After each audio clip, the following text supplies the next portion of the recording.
Welcome, everybody, to the first episode of the TJ and Adam Show. May look a little similar to Floyd 26, but I assure you it's just me and my illustrious co-host, Terez Hill, across from me. What's the deal, everybody? How you doing today? Yeah. Ooh, man. It has been quite a week. Hell of a week. let's just put it like that, y'all. It's been a hell of a week. All right? But, hey, it's Friday. Well, for you guys, it's Monday, but it's Friday. It's Friday for us. It's Friday for us, so, we're feeling good. And, for those of you that's maybe listening, Monday listeners, you know what I'm saying? It's Monday, you feel me, baby? It's the beginning of the week. Go ahead, get that bread, put a smile on your face, put that thinking cap on. It's grind time, baby. It's grind time. That's so true. I forgot. I'll be forgetting, you're giving Monday motivation on to us it's a Friday. Friday. It's hard for me to just come up with that kind of energy. You know what I'm saying? But I have to keep in my mind because like I said, when I go on my spam or if I'm going on Twitter or some shit like that, people will be like, "Hey, yo, bro, I understand it's Friday, but it's Monday for me, my nigga." like y'all up there talking about how good y'all weekend finna be, and we up in here listening and suffering on a Monday morning. You know what I'm saying? That's true. We should refrain from that, yes. Or we should just be better workers and get the episode out sooner. Certain guy don't hold anything against this. It's hard. It's a lot of work. It's a lot of work. It's a process, but we pushing through. We got the motivation of ourselves, going on with ourselves. But hey, it's all right. But bro, how's your week been though? Real talk. My week was pretty good. We had them earlier, the dibs, those little ice cream ball thingies. Yeah, those.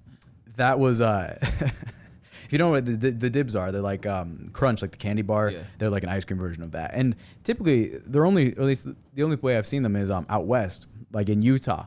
Every gas station would have dibs in its ice cream container, and it was like a staple for going to the gas station and getting ice cream. And then I moved here 7 years ago, and I haven't seen one since. The QT, biggest gas station in this area. And they don't have it. I don't have it, and I'd have it sometimes if I traveled out, but it really sucked. And then it was actually kind of a miracle how I happened upon it. It was really weird. Last night I went out. Last night I went on a drive. It was late at night. It was 2:30, and I was playing video games for hours, and I just got really bored. And I was like, okay, now let's go burn some gas. Let's just go. Bored. And so I just got out, got all my stuff on, and I needed a new water bottle. I like to get a plastic bottle like this and then use it for a long time. And I had thrown mine away or something like that. And so I went out to go buy a bottle of water and go for a drive. And there's this one loop I do whenever I need to clear my head and I'm driving. Right. There's this one loop I do. Driving always helps clear. Yeah. And I have this very relaxation. Yeah, I do it pretty often, and or at least somewhat frequently. And whenever I do, I have this little loop that I go through where I go up towards the Alpharetta Courthouse. It's 30 minutes away from here. Right. I just go up there. I pick up a bottle of water on the way there, and I just sort of sit either playing music or just alone with my thoughts. And I get up there, and I decide instead of going straight to the courthouse, doing a little loop around its little courtyard thing, and then coming straight back, I take a detour off to the right, and I'm just going down a road I've never seen before. I'm the only car on the road, and so I'm just completely alone, and I'm not recognizing anything around, and it was pretty. It was a little ominous. It was a little spooky, actually. I was like, shit, man, I'm gonna get lost. Right, facts. Just driving around in this place right here, but I mean, you know this area better than I do. That's true. You don't know anything about this area, dude. At all. Yeah. I know Smyrna, Georgia. That is what I know. Smyrna. That is it. And I'm going down a few residential areas, and I'm completely lost. I'm just looking at empty house, dark house, and I have no clue what's going on. So I just take I just dip right into what looks like it may lead out of this little neighborhood area. And the first building that's lit up that I see is as I turn out of the neighborhood and onto a main road, I see a Circle K down the street and to the left. Circle K, it's a gas station. It's a gas station called Circle K. Yeah, it's a Circle K, and I mean, I don't know how popular they are. They're definitely very sparse here in Georgia, and I feel like I remember seeing them back where I used to live. But this thought popped in my head. I was like, man, Circle K's. I used to go to those as kids, And right, I never in my life have heard of that before. So I see it, and I'm driving down. It's like the only place open. It's like a 24-hour gas station, so obviously it's the only place open at 2 a.m. in this area. And I'm driving past it, and I'm like, I just get this like I got this memory of like going to Circle K's as a kid, and I just like, you know what? I flip on my left blinker, I turn left into the gas station. I'm pulling up to it. I'm like the only one there. It's empty. I mean, except for like the one clerk. And I get out of the car, I go up to the Circle K, and I step inside, and this weird like wave of nostalgia hits me. I'm like, whoa, this is crazy. It's all this like all like the rotisserie thing, and like it's very similar to a QT, but like for some reason it was giving me a lot of nostalgia. And as soon as I walk in, the clerk's just on her phone, doesn't really care. I look to the right of me, down to the side. You see the dibs? It's the ice cream like sliding open door thing, and I'm like I'm looking at like just all like the normal fucking ice cream selections, and then I stumble over and I look down, and there's like 2 more like cans of dibs down at the very bottom, and I'm like, I looked at them, and it was just this strange thing, because after driving for 45 minutes in the pitch dark, listening to like sad music, alone with my thoughts, I happened upon this Circle K, like the first one I've seen in Georgia. Like I looked it up afterwards. There's apparently like 5 within like 20 miles of us, but like happening upon this Circle K, and then like it's like seeing the dibs in there. Thanks, bro. I know you lit up like a Christmas tree, bro. No doubt. it was so comforting. It was like happy them motherfucker to get that motherfucker too.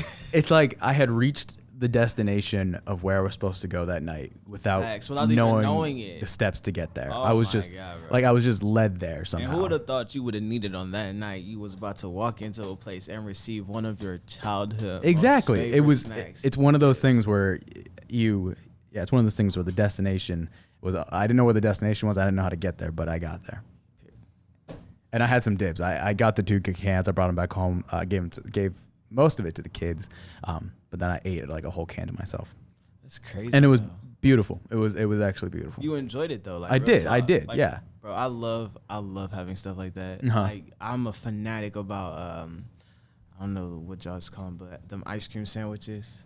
You know them ice cream sandwiches. Yeah. I don't know the name of them, but I just know the ones that you take out of that white for sure paper wrapper. We got some upstairs, bro. We'll have to get some.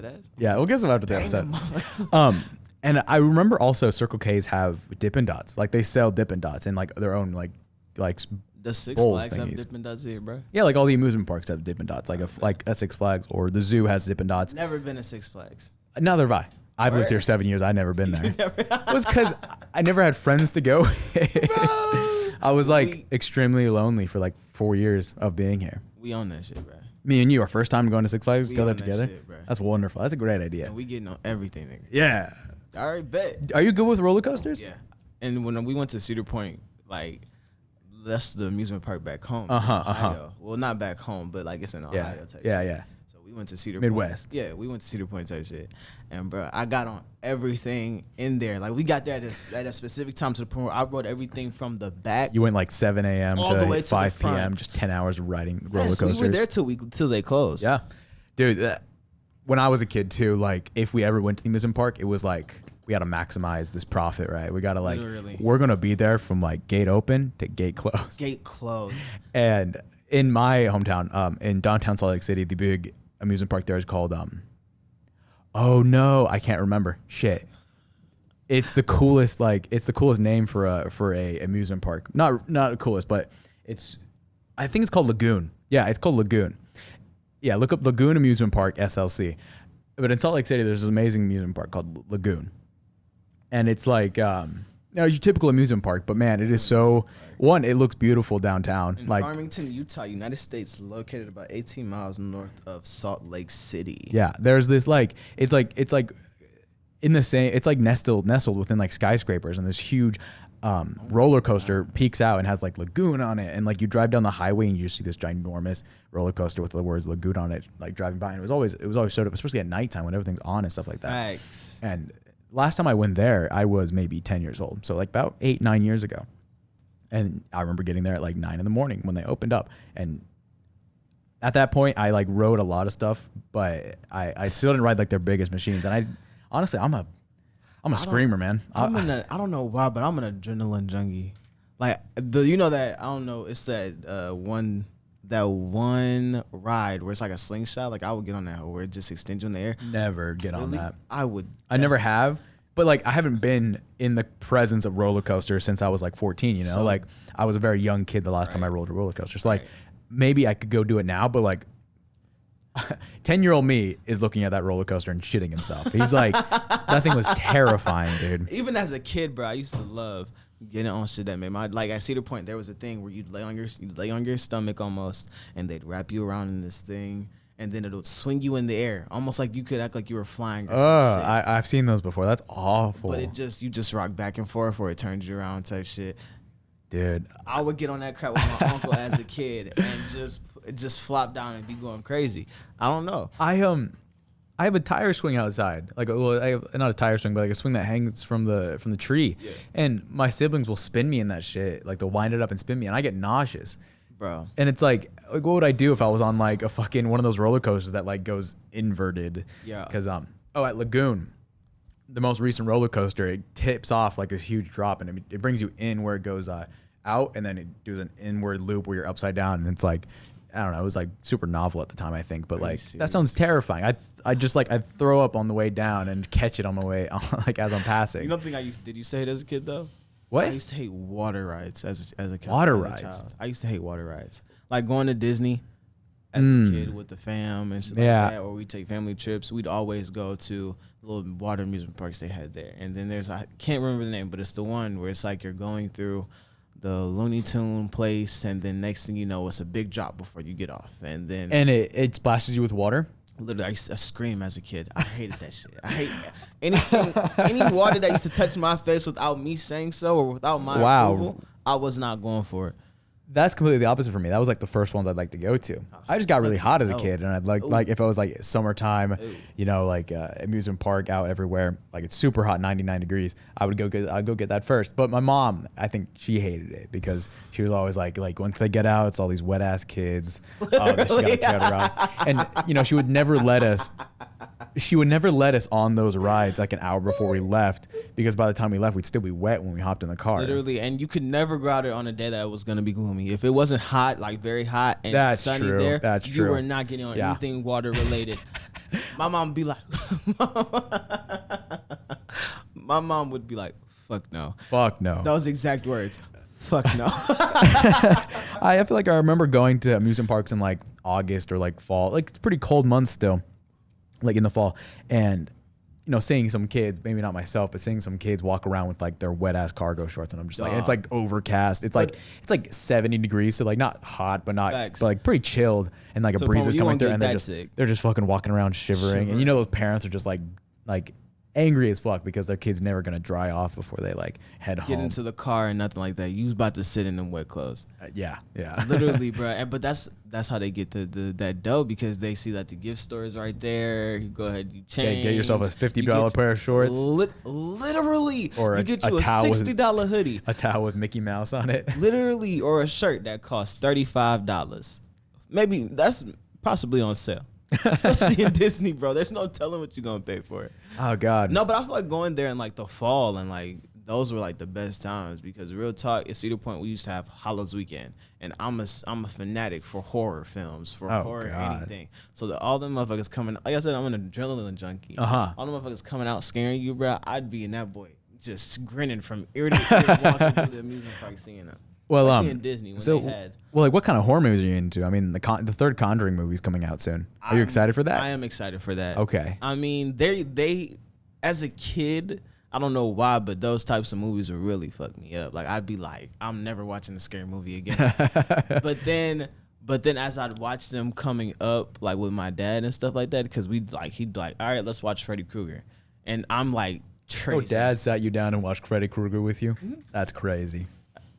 I can't imagine. Or he'd have it turned on. I'm like Trey's age. You know what I'm saying? Yeah, Jesus Trey's Christ. Like 4. Yeah. So like at that age, I was a little tweaked out. But then as I watched it like again, he'd be like, all right. He'd go to sleep, and I'd be like, all right, I'm about to watch this motherfucker. Oh shit. You know that I think that happened to like almost every kid our age, man. Kid. Like my parents would sit me down and watch Cartoon Network with me as a kid, and you know I like to be watching cartoons. Like, all right, Adam, I'm gonna go to bed. You know, you just after this is over, Facts. turn it off and go It's to time to sleep. go nighttime. You know what I'm saying? And then But you really think I'm gonna sit there and listen to that? exactly, as a kid? exactly. As a kid, you're just I'm whatever, glued- mom. I'm If you're glued not to here, TV. but then Right. you got that nervous thing where you're always checking to make sure That's she doesn't wake up. Listen, that's Trey with Call of Duty. Because anytime they're not home, he's like, "Can I play Call of Duty now?" And I'm like, "No, your dad said you cannot play anything with blood in it. Don't ask me, right?" This nigga goes, "They won't know. They're not here." And I'm like, "Bro, You have the most mischievous 5-year-old, dude. you're 4-year-old. too smart for your own good, just for you to be 4. You're not even 5 yet. You're 4." Isaac's 5 and he's intelligent, but he's still a pussy. Yes. Like he won't. Trey is a daredevil. He'll tell you no to your face and laugh about it like nothing happened. Yeah, but with when I'm sitting down and watching Cartoon Network, like I'm watching Chowder or Flapjack or some shit, and then whatever time it was, whether it was like 9 p.m. or midnight, where Cartoon Network switches into Adult Swim. Facts. Like I'd still be awake because I'm wide-eyed. Like my whole life I've been able to stay up late. I was just like one of those kids that didn't clunk out at like 8 p.m. And like Chowder and Flapjack switch into like fucking Inuyasha and King of the Hill. Like it's like an old anime and like King of the Hill. Bro, yes, Yeah, it's like and like Mad TV maybe. It's like all this dumb shit. And like from the ages of like 7 to like maybe 10, that is what really matured me. Is like that's what got me into anime. Is like watching stuff is like seeing that, like that literally. random ass shit. And then like like later in my life I see other anime and I'm like, hey, that's triggering some weird memory I have of sitting in a motel with my dad and watching this random anime from like the 1990s. Literally, bro. And now after that, after having those experiences and watching those, like I think he told me at like the age of 10 that Texas Chainsaw Massacre was like a real thing that took place in Texas. Oh shit! He And told you then- it was a real story. Yeah, it was. And then we started watching the movies after. Oh my god. And then next thing you know, bro, now I can watch any horror movie and go to sleep peacefully. Interesting, dude. I won't have a nightmare, and I'll sit there and watch it without a flinch. Dude, I'm a jumpy ass motherfucker. Like I can take scares as well, but like a jump scare will actually make me jump. Like I'm not one of those people that just kind of flinches. Like I'll yell. There's one jumper in this whole entire world that I will never watch a scary movie with ever again. That's my mama. Because when she jumps, her arms just swing and she. Wait, mama? Like my yeah, mom. Like my mom, like my birth giver. Wait, that you'll never watch a horror movie with your mom. I'll never watch a horror movie. Okay, I thought you were talking about the horror movie Ma. Ma, I think. I think that that's But yeah, what's it so called? you'll. But no, my mother when she jumps, her whole body jerks. So like her arms go this way. She just haymakers you when like Freddy Krueger comes out. Straight in the chest, though. Boom. And But it's like like I'm laying here on like with the right hand side, her right hand just opens up, and next thing you know, I'm getting like, smacked in my junk. And it's like she wears like 5 bracelets on one hand. Oh, on one dude, hand, yeah. And she's already heavy handed, so Brutal. I'm just laying there like, bro, what the? What is wrong She with just clubs you in the chest with her like literally we'd iron be hand. on the couch or something, and you know what I'm saying. And if my siblings are on there, we're all sort of kind of bunched up on the couch together because a lot of us. But nigga, you gotta hit me in my head. Come on, now, bro. Like I told her, I was like, bro, I can't. Watch I am the kind of guy to like hit somebody with my shoulder when I'm like freaked out. But like I'll be okay after the movie's over. But like, yeah, I don't know, man. It's weird. I now kind of want to watch horror movies to see what to gauge my reaction. So horror movies, and I've always had to think about scary playing like horror games and stuff like that. Like the new. Oh, horror games are terrible. Dude. They're like Resident Evil. They're way scarier, I think, than horror movies. Especially when you're on it and when you're it's so deep into the game. Like the new Resident Evil had dropped, and I had played like half of it because my cousin has it.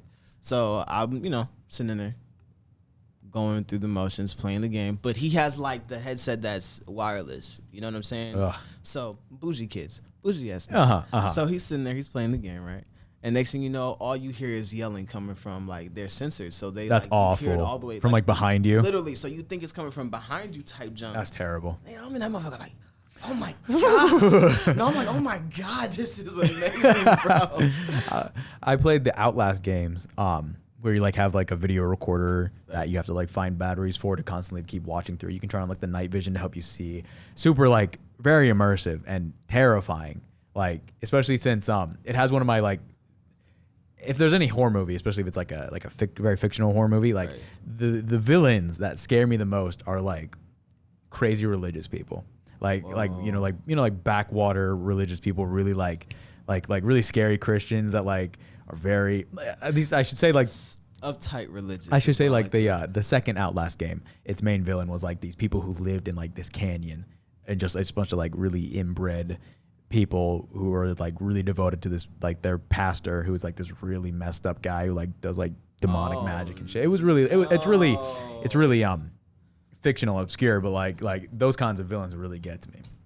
Cause it's weird. That and asylums, I should say. That and like, which is what the first Outlast game was about. It was an asylum. So those games really got to me. Could you imagine being in an asylum? I'm so glad that we don't like we have mental hospitals, but we don't have like asylums, like pseudo prisons and mental health like institutions at the same time. Like, I mean, we kind of have a separation of them now, but like in a like asylum where like it's not only is it like mentally disabled people, but like being held with bad intentions, like being held like they're prisoners. It's a relic of the past that I'm glad is gone.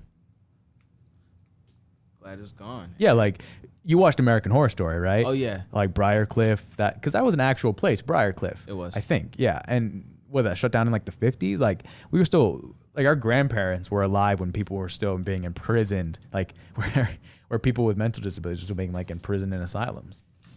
And most of them were owned by churches as well, man. It was a Catholic learning place. Yeah, man. It was.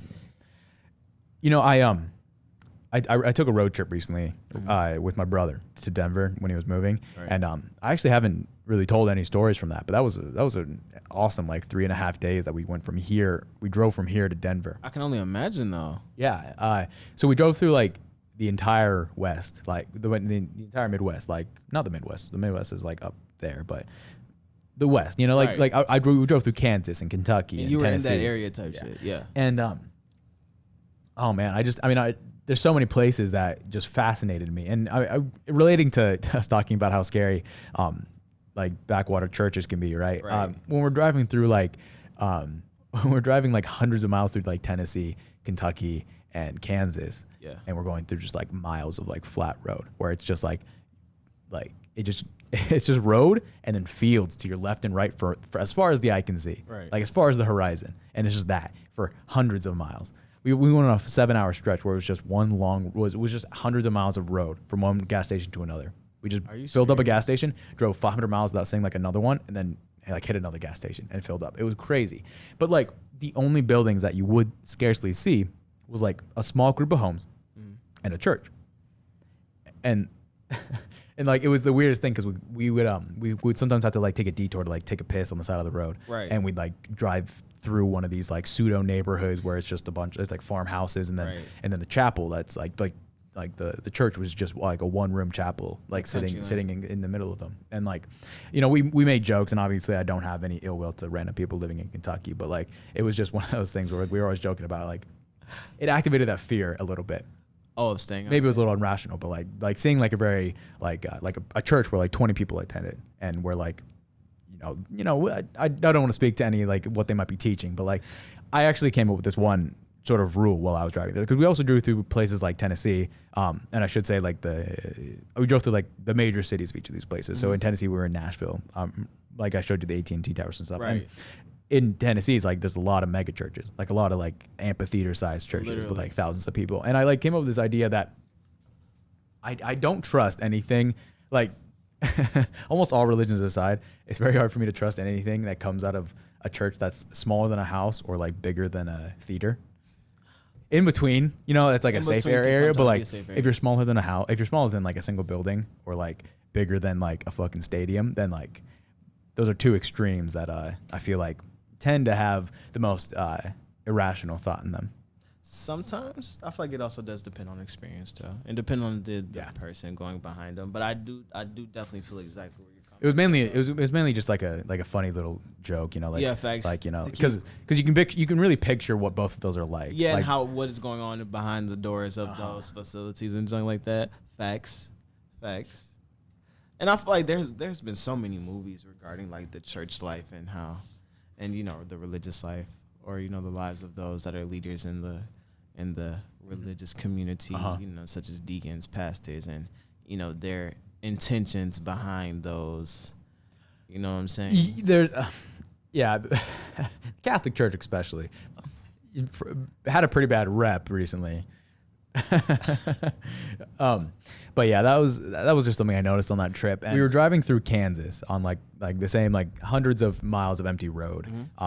Hardly any cars with us on this long trip. Like the interstate travel was pretty light the entire way there, which makes sense. On your way to Kansas, right? Yeah. Well, on our way through Kansas.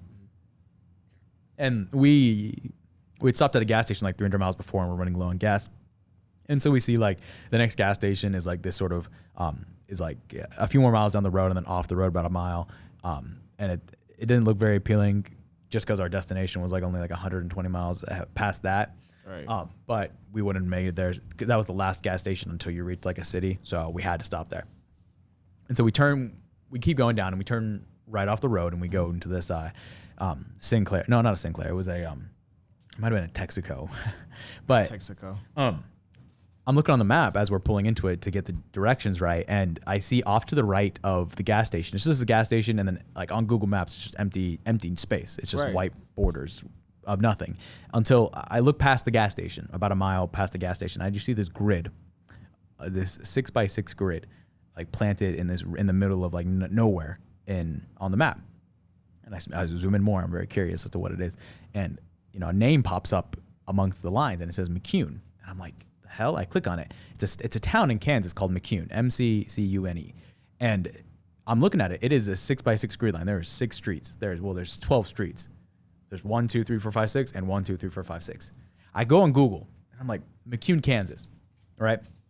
And I find on the like Kentucky State like registry the city of McCune, and I click on it, and I'm just saying like, city of McCune, Kansas. Look at it here. It's like, yeah, that's where it is. And I scrolling down, population. Population, 350 people. Wow. 350 people. Wow. And McCune, Kansas involves those 6 streets, however many blocks that is, right, as well as like a few farms, like tertiary of it. But McCune, Kansas, 350 people. Less than that, 350 people, like 320 people. And I'm like, while Mike's filling up the car, I'm like, dude, you see this? This is a town right over there. We can sort of see it on the countryside, and it's like there's like 320 people there. We got to see what it's like. And not only that, is that we can see. It's hard to make out anything from the town except for the thing that's rising above all of it by like dozens of feet, and it's this huge grain elevator, like a grain processing plant, and it's like rising over all of them, and you can sort of see McCune is written on big letters on the side. And I'm like telling Mike as he's filming, I was like, man, we got to go check this place out. This is sick.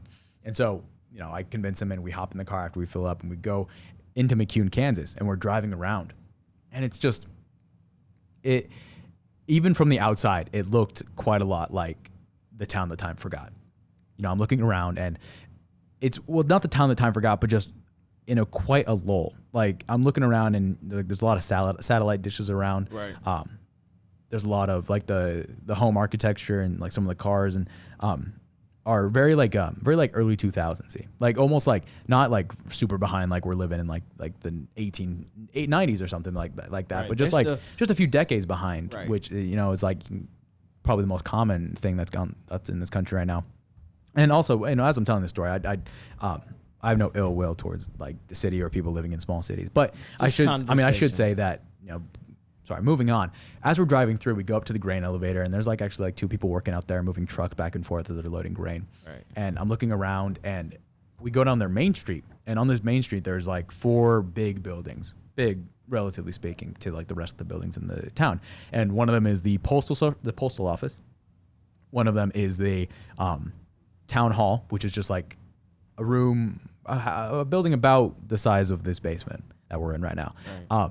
And then thirdly, there was like a library is what it was. It was the library, and same thing, about the same size as this building. So very like the biggest buildings in the town, but still, just very uniform, just postal service, town hall, and library, and that was it. Right. And then there was like houses. You just have houses in the community, and that's it. And me and him are nothing real like a mall or nothing like exotic. No, not at all. Of course, it's not going to be in that type of area.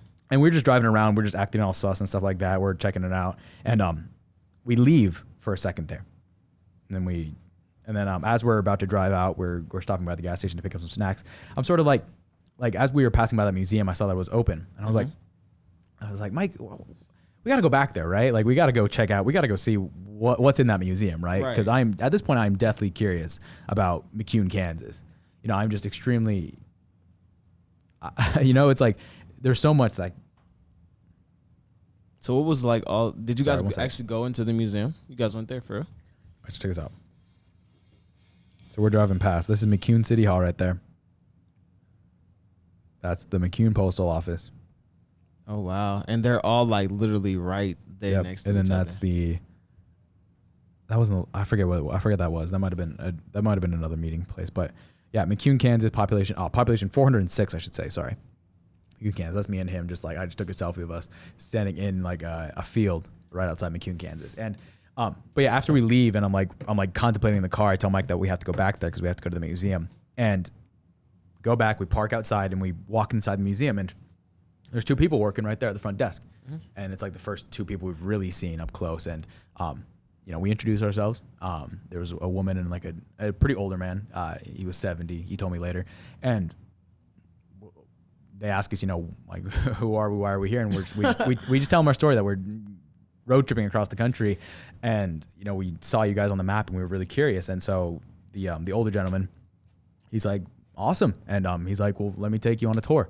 And he takes me and my brother through like the sort of like there's like multiple rooms separated, maybe like 3 or 4 rooms that we went through, pretty large, full of a lot of items. And as we walk in, we walk into the first room and immediately I see this rack of war veteran uniforms, like military uniforms, right, like of all different kinds. And I'm like, the first one I look at is like, I think is like an Iraq war uniform, very modern looking, right, just like normal fatigues. And then I'm looking through it immediately and I'm just like going through these, they're just put up on like metal hangers, like they're like old clothes in a closet. And I'm scrolling through and I find like a Vietnam uniform. I find a Korean War uniform and I go back and I see this white, this really white uniform that's covered in like dark splotches, and it's a naval uniform from World War II. Wow! And it's like torn up. It's like pretty old. And I pick it off the rack and I'm just holding it in my hand. It's a uniform from World War II, and a uniform 70, 80 years old almost. And it's just sitting here on this rack in McCune, Kansas. If this was in some sort of like, if this was in one of the Smithsonian museums, like just sitting on a display case, I wouldn't be surprised. But instead, I'm just like holding it. It looks like it's about like my size. Like some dude my size wore this, and I'm just looking at like the full like veterans outfit that's just been sitting here for however many years. Thanks.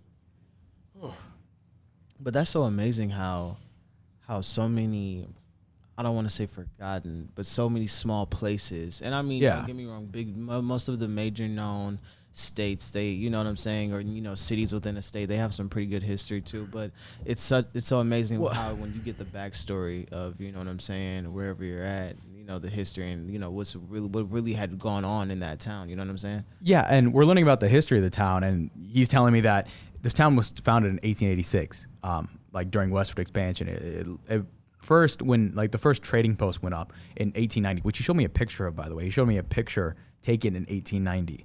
Whoa. And he let me like hold it, and I was looking at it. It was a picture of the trading post that was here, that was put along a fur tracking line, like where fur traders would come and trade fur. That's where it first was set up on, and then it was expanded around rail tracks, and then it was like built up over the next like half a century, getting to its largest size in like 1920, where like over 2,000 people lived there. It was like a pretty bustling town. There was motels, there was like multiple auto shops, and there was like a small strip mall. And then he tells me that over the decades, as the highway came in, and like, which the highway, by the way, is 2 miles away from like the town. As I was saying, I was like off to the gas station, and then even further was the town. The highway was built, pretty far away from town. No cars had to go through there, and so the town just kept shrinking. People left, and obviously as like time went on, the town just got exponentially smaller. And he's just telling me about, he's lived there for 70 years. He lived there his entire life. His name was Roy. So he was born there in 1950, and he'd lived there his entire life. So he had seen the town go from a town of like 3,000, 4,000 people with multiple shops and all these things in them. And he had, watched it go, and he had worked on cars his entire life. So he had worked on, the cars from the 1950s and 1960s, and he'd seen that town go from where it was, which you showed me pictures of, and it seemed like a nice place, almost like pretty similar to our town. And he had seen it degrade, I should say, just slowly fade away into what it was then. Just a handful of houses, a single, postal office and then a abandoned high school, actually. Small community. That's crazy. Yeah, because they had their own.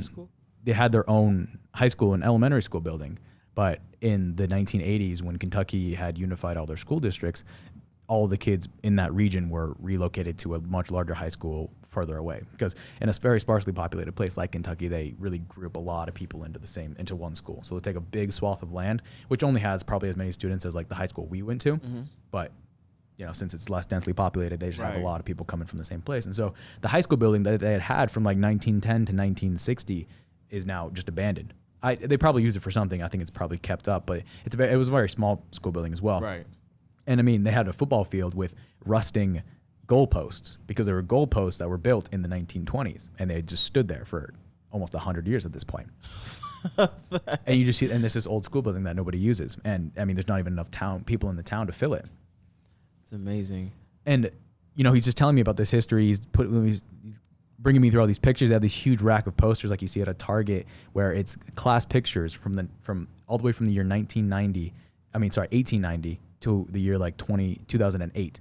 So I go through 100 years of class photos. I see pictures of people from 1880, like these weird ass like the still picture where they're not smiling because like it took so long to take the picture. And I'm seeing them all arranged in a class picture. I'm looking at their names. I'm looking at like the names of the people that founded the town. And then I'm just going through, and then I look at the class of like 1968 or something like that. And I see the guy who's giving us this tour is like, that's his high school photo. And he has like a Vietnam War haircut because like every guy had the same like haircut back then. And like here he is standing in front of me as well. And it's so fascinating. And from that point on, after we had, gone through the whole museum and I'd seen all this really old memorabilia and all this old artifacts of history, it gave me this like really deep appreciation for like the idea that so much history and so much knowledge can be stored in one, can be kept in such a isolated place like that. It like this. I don't want to like say just the story of like our country, but like people's stories over decades, memories, saying everything that's been collected over time. It's crazy to think that so much information can reside within just like a few people. So much. It is. Like a town of these 2,000 people have had people from their town serve in wars over an entire century in different places. Yeah. And all of that history has been collected here in this town that is like being like utterly forgotten about by like the Kentucky government or something like that. Literally. And he was telling me about how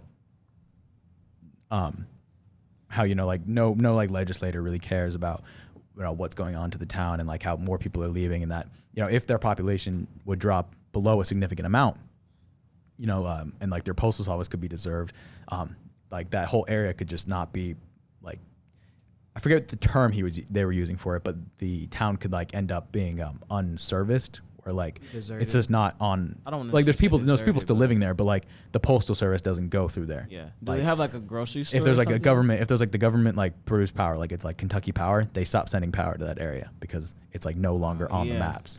It's just like at that point, it's not a town. It's just a group of people living in this area. Right. They'd have no access. Would they even have access to like getting help if there was ever an emergency or anything? Well, yeah, I'm sure, but like, and I honestly am not the best on like township government. Yeah. Policy, Neither but am I. it was just so crazy to think about. It was really crazy for me to see what the perspective of these people living in this thing had been. And because for a second you had to put yourself in their shoes. You had to experience you were there for a day, and you had to go and you had to absorb their history. And the guy, his name is Roy, right? Roy, yeah. Well, he seems like a pretty swell guy. He's been there this long, and you know what I'm saying? I understand the feeling of growing up somewhere and wanting to be there, and you know what I'm saying, but he shows like real true dedication and love to his home, because he's there and he's still living. And it's amazing to have someone like that to be able to re-explain and reiterate the information and the knowledge and the experiences that they've had through life, and the history of their town. You know what I'm saying? And to share that with other people, because it's amazing that he was able to withstand and have all of that knowledge kept up there all through the years. But it is a beautiful thing, because there's like these people that especially like Roy here, who lives in McCune, Kansas, who like have this knowledge of all these past things that me and you have no idea about. Like he tells me, you know, I've read about and I've watched documentaries about the environment of America after the Vietnam War, where veterans weren't especially cared for because the war was very unpopular in the country. And I have Roy here who's telling me literally like yeah, the sentiment around veterans when they returned from the Vietnam War was very like unwelcoming. You know, people thought that they were just this, like, instead of like the soldiers fighting for a good cause, they were the soldiers fighting for like against like the war that was like a very bad war, a war that was, you know, just unnecessarily killing people. And, you know, he experienced that. And it's one of those things where, you know, once people like Roy are, you know, have moved on over time, like we're going to forget about those sentiments. We're going to forget about those stories. And you know, it's much easier to succumb to something when like there's no more, it's when it's hard to see and understand what the examples of it were in the past. And I think that is something that not everybody can do, is when, you know what I'm saying, be accepting or, you know, open to looking at things from a different perspective. You know what I'm saying? Or, you know, having that care for those people that were in wars. My great grandfather was in the Korean War. My late grandfather, Bishop Kenneth Hoke from Michigan. And you know what I'm saying? And my uncle, he served some time within, you know, the military. And, you know, I got a cousin that's over there. I got another cousin that did time. You know what I'm saying? So it is, I don't want to say it's something popular in my family, but it is something that is ongoing with certain individuals within the family and stuff like that. So, you know, having that experience, you know what I'm saying? But not everybody's able to, like I said, not everybody's able to open up their eyes and look through it from a different perspective. But yeah, I mean, obviously I can't, like, I'm just some kid who like grew up in fucking Utah, and like, you know, like didn't really experience any of whose life experience was completely different from anybody who grew up in that area. And when I was driving into it, I drove into it like, well, this is so cool, a town with like less than 500 people. This is kind of crazy. But then like coming out of it, you know, I just got a deeper appreciation for like the stories of different people from around the world, or from around the country, I should say, like from just places where I haven't grown up. I grew a deeper appreciation for that. And I think it's obviously not everybody's going to find themselves in McCune, Kansas. Of course but not.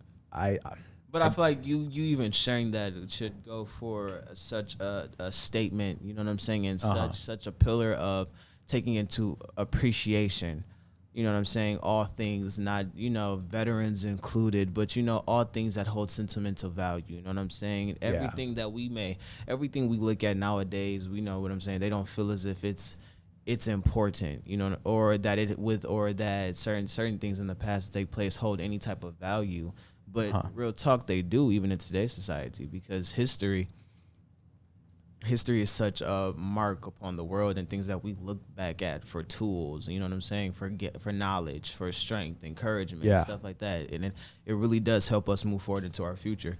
So, yeah, I just think the biggest thing was that, like, it helped me uncenter my worldview, as if that the experiences that I have are completely universal, or that they like. That the solutions to my problems apply to everyone else's lives, because I'm projecting my own life experiences onto every other person who might live in our country. And, you know, I think it's important to understand that, like, you might be able to have like understand that, like, obviously nobody lives the same life as you, like everyone's different, but to have like a very deep understanding, like see it really in your face, to get it thrusted upon you, to hold a World War II vet's, you know, uniform in my hands, like that sort of example set in front of you, it really gives you the sense that it does. There's so many people in this world, like, and none of them have had any of the same experiences of you. There's a lot of similarities in a lot of cases, but none of them have the same experience as you. But I really want everyone to understand that at the end of the day, we're all people. We're all people. We're definitely all going to have different types of experiences within life, but I feel like we should all be grown and mature enough to understand, respect, and love regardless of someone's experiences. You know what I'm saying? Because you never know what someone's going through. So, I mean, like those things go hand in hand. You know what I'm saying? But it's always good to show love and spread joy Yeah. and encouragement, especially amongst, your peers, you know what I'm saying? Or especially wherever you go, because you never know what someone or that something that you're in the midst of, has been through, or, the history behind it, you feel me? Yeah, those two things definitely work hand in hand, and I think honestly the one that you touched on is more important to me, is that everybody has different life experiences, thus the same solutions won't apply to their problems, and in the sense that you can't project the answers that you have in your head to other people with a 100% certainty that they'll work. But it's always good to show love, and give joy regardless of what someone else is going through. The other side of that coin is that everyone is no matter what experience you've had, everyone is very similar. Everyone is still fairly similar to each other in terms of people being people. We're all motivated by the same things, and we all feel the same emotions. We all, have eyes, ears, legs, and mouths for the most part. The energy of those emotions may be a little different, but we all go through the emotions. And I feel like we also, you know what I'm saying? Our experiences may be different. We may not experience the same thing that another person is experiencing, but yet again, we're still going through something called an experiences. And that's just life, you feel me? But I feel like it's how we move forward toward that. It's how we have our mindset from, regardless of what type of experience we had, regardless if it's traumatic or if it was an enjoyable moment. You take that part of it, you apply it to your life, and you know what I'm saying? You learn a lesson from everything you go through on a day-to-day basis. Yeah. I came up with this analogy recently where I got two pieces of white paper out. We'll just imagine that I had two pieces of white paper out. And on one of those pieces of paper, I left it completely blank. And then on the other one, I took a Sharpie and I just drew like a small dot on that piece of paper. And then I held up these two pieces of paper. Like, if I told you, like, how are these two pieces of paper different? You would say, one has this dot on it that's covering this, small part of the page. And then it's such a natural thing to do. Like, natural as in it's a very, like, tribal and very basic inclination of, like, us as human beings to look at, to really focus on that, dark speck on that piece of paper, when I think a much more human trait, and something that I think we could, something that I think that we as people are uniquely allowed to do, is to look at that entire piece of paper and say that, everything about these two pieces of paper are identical except for that small dot. And at the end of the day, it's still a piece of paper. Yeah, and it's still 99% the same thing as one another. Thank you. And I think that really everybody in this world is a piece of paper, a blank piece of paper with a small dot placed anywhere on the page they're all different from each other. Like, imagine if you gave everybody in the world a piece of paper and you give them a pen and you said, place a dot somewhere on the paper. Right. Everybody in the world could place a dot somewhere on the paper completely different from one another. Thank you. And that kind of represents the difference that every person has, the uniqueness that everyone carries with them. But that comes with the understanding that it's sort of like the tip of the iceberg kind of thing, where the vast majority of things, the things that are not at the surface level, so the things that are harder to focus on. The things that are harder to focus on, the 99% of me, you, and everyone else, is all very identical to each other. Thank you. It's just the things that are easiest to see, like each other's skin tones, each other's mannerisms and styles and clothing. Those are the easiest things to identify from one another, and those are the things that we focus on. We focus on, what, like, your dot is in a different place than my dot, or you have a dot and I don't have a dot. It's a very Starbelly Sneetches kind of thing. You remember that Starbelly Sneetches? Yeah, but it's ridiculous because when I see you, I see Adam. I see TJ. Hello. Adam's a person, I'm a person. Yeah. we come from different areas, but we're still people. Yeah, me and TJ come from completely different places. I don't know anything. I don't know anything about how he lived his life. He doesn't know anything about how I live my life. Right. But at the end of the day, we've come and we together. don't agree on a lot of things. We don't. But guess what we do? We agree to disagree. Yeah. We take our disagreements. I like to think that we agree that there's no difference that is that is more important than, like, friendship. Thank you. Just forget the word. Just, like, being cohesive, it's just there's cohesive together. But I feel like at the end of the day, friendship. You okay? No, I lost my slide. How'd you lose your slide?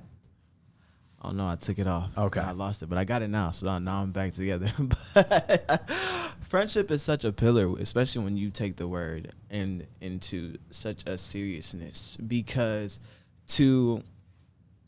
when I refer to mass majority of individuals that I have spoken to at Wheeler, I always refer to them as my acquaintance, or I call them by a name. You know what I'm saying? The name that I know them by. Uh-huh. But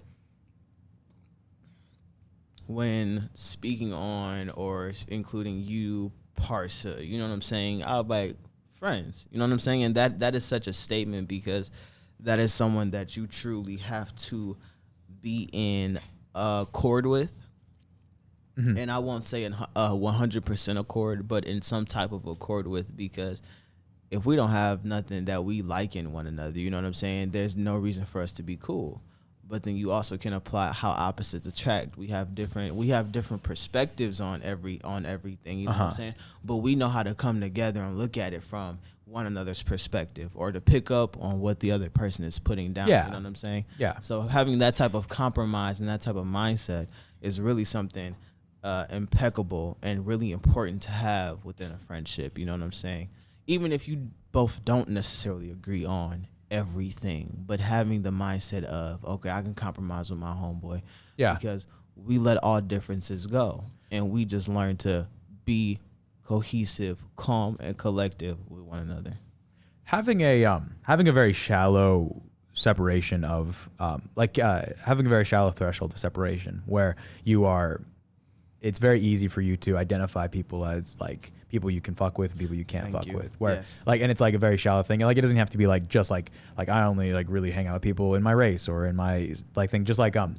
I think the biggest thing is ideologically. If you have a very low threshold for understanding of only people within the same like who believe the same things as you, who think the same way as you, it's a very inefficient thing, because you like the best things come when you have multiple different people with multiple different ways of thinking and multiple different approaches to the things. Yes. Like, and I'm not saying it's an easy thing to do. It's not. When me, you, and Parson and Jack are all talking about like things to do for the show, and like none of like it's very hard for us to like fully agree on something. I'm always like one of you will say something and I always have to I always look at it and I'm like, I don't know about that, but then like I have to understand that the best things are birthed from a union of ideologies. So, you have to talk about it. You have to go through some of the motions until you get to that final step or that final okay. But it's worth it, because at that point you're going through and you're understanding so many of the different perspectives, and you're taking all in so many of the different areas of knowledge or the areas of experience that an individual would have, like how, like you said, me, you, Jack, Parsa, we would all have different, background knowledge and experiences or ways of handling things. Yeah. But it's amazing that how we can sit in one accord and take that in and then apply it. And then that's how we come up with such a creative aspect of things that we do with the show, or things that we're going to switch up. At least we try to do. Yeah, and I feel like we do a hell of a good job. I'm going to be cocky as hell about that. We do a hell of a good job. Especially Parsa, man. That man takes me off sometimes. Well, he doesn't take me off. Some of the things he says are like, he can't make a suggestion without me going like, really? Are we sure? Like, are you sure you want to take these steps? Over the almost year that we've been doing this, I have trusted him. Yes. Look, I've just given up trust. I've trusted him enough to allow these sorts of things to happen, and I mean it's always worked out. I've never been disappointed. And that is I feel like that's something to have. What I'm talking about is something so important to have within all forms of relationships with, parents, relationships with your spouse or significant other. You know what I'm saying?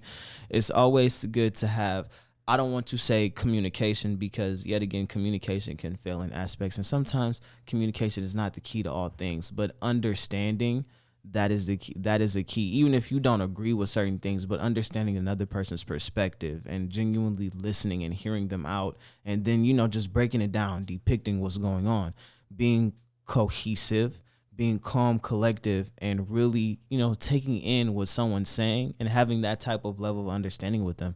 I feel like that is more important in any type of friendship or relationship that you're going through, is just to sit, relax, take it all in, and put yourself in another person's shoes. Yeah, it definitely, I think one of my favorite sort of like online educators that I follow on Instagram has this like 3-word motto, and I think it's like on ways to approach like interactions with people, and it's grace, humility, or I guess I should say in order. It's like humility, might be honesty, and then grace is at the final one. Like beyond everything, like grace, or at least the grace, the ability to like have an understanding and a patience with other people. It is, and it's not an easy thing to even have. Not at all. It's the last thing, and it's the hardest one to do. It really is, because working in customer service, sometimes I realize that this is something that I can't do forever to the extent with what I'm doing, but it is something that I can do to the extent to where I'm trying to be. Well, that's the thing, like you're trying your best through the ability of grace to be patient with the people you interact with, even if it is a thing. But even if it is being difficult, but if when I like I take that approach when if I would go into a shoe store, like to be patient with the people that are serving me as well. Like because if you have at least a small amount of that, you only really need like a one whole amount of grace in any interaction. And if both people can bring at least a small portion of that, a small portion of patience and understanding to an interaction like that, it generates a lot of positivity, or I should say that it doesn't generate any negativity. I feel like to an extent, at my job, I do manage to give a lot of people the benefit of the doubt. You do get a lot of grace. You do get a lot of positivity, because as soon as you come in, I'm greeting you, or I'm getting you a pair of shoes. But once you hit that button, like today, got a call in, someone told them we had a size.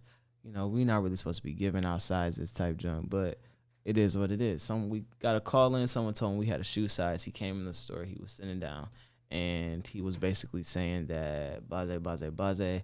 We got it in, and someone told him that we had it in. But my thing is, sir, you came in. You called at maybe like 12 o'clock in the afternoon, and you come in the store at maybe like 3 or 4. Shoes gone. Ones are gone. And we can't necessarily you either got to call to make sure that you up here during the time that you calling, or else your junk gonna be gone within them 20 minutes that it's taking you to get up here to the store. You feel what I'm saying? Mm-hmm. But my man came in, he had attitude. He was trying to fuss, and he was trying to tussle and junk like that. And I wasn't trying to tussle, not at work, but you know what I'm saying? Because I had to take it into a good intake of my environment. You got kids around, you got babies. It's really it's a Friday. So you got people that's out of school, families coming in, families on vacation. So we were a little busy today. Yeah. And I was really trying to compose myself with my man. But I had to let him know, real shit. Just because I got on this uniform, that don't mean I won't beat your ass when I get this job. Now don't play with me, bro. That's TJ. Now I said we ain't got them damn shoes. So you're gonna have to really chill out. But it's stuff like that I feel like you can have a really neat balance with giving the grace, the positivity, and the patience. But then again, there also comes times within life that you got to let motherfucker know. Yeah, I don't want to sound super wishy-washy. Like when it comes to very simple interactions like shoe stores and restaurants, like we get a little petty with each other. I should say that it's on a deeper level where we try to when you're trying to create something with other people, or you're trying to have like an actual mind-changing discussion with somebody. Yeah. I think it can't just be within simple interactions. It has to be like an interaction with purpose. Yeah, obviously. I feel like that's a good way to put it, interaction with purpose. If you're going to get short with somebody you're probably like, it's easy to get like angered at somebody at a shoe store or like short with them. And it's that nigga is a regular. Like, you going to come in on this shit? And then when that nigga stood up, bro, my hands went like, hey, yo, bro. Hey, yo. I feel like you're gonna get killed at work, man. Gonna die. I'm telling you, I'm not the one.